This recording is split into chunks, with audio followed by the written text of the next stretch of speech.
대학병원의 PA 간호사 A씨, 정형외과에서 사실상 의사 업무를 하고 있습니다.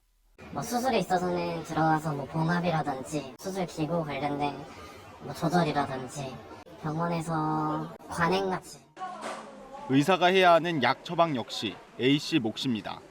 저희가 약을 선택하고 약을 주는 방법이라든지 주는 시기라든지를 저희가 선택하고 있고요. 처방 시행자는 결국 교수 이름으로 되어 있습니다.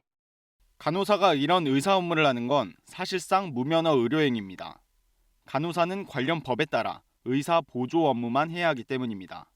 하지만 정부는 전공의 이탈로 인한 의료 공백 위기 대책으로 PA 간호사를 언급했습니다.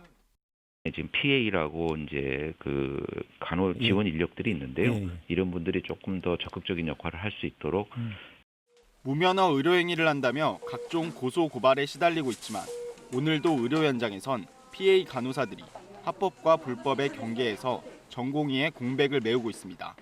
간호사에게 의사의 업무를 요구해서 하고 있지만 고발이 이루어진다면 저희를 보호하기에는 어렵다고.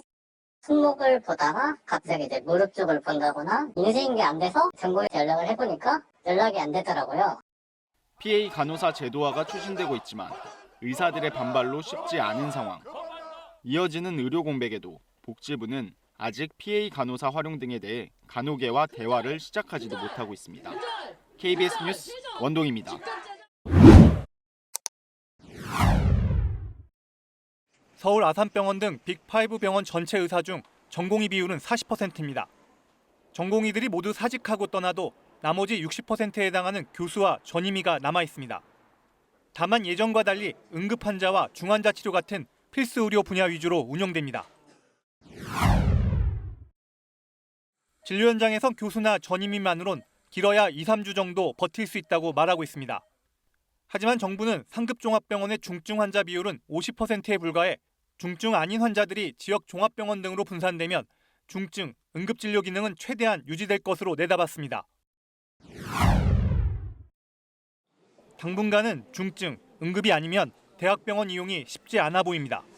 정부는 의료 전달 체계를 바로잡는 계기로 보고 있습니다. 중증도에 맞는 진료 체계를 신속하게 재구축해서 그것이 잘 효율적으로 이루어진다고 판단이 되면 아예 신속하게 제도화를 할 수도 있습니다.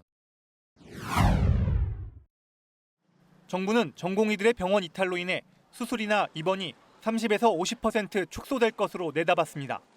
평소 빅5 병원의 주중 수술 건수는 약 6천 건 정도입니다. 30%만 취소돼도 이번 주에만 2,000명의 환자가 예정된 수술을 못 받게 됩니다.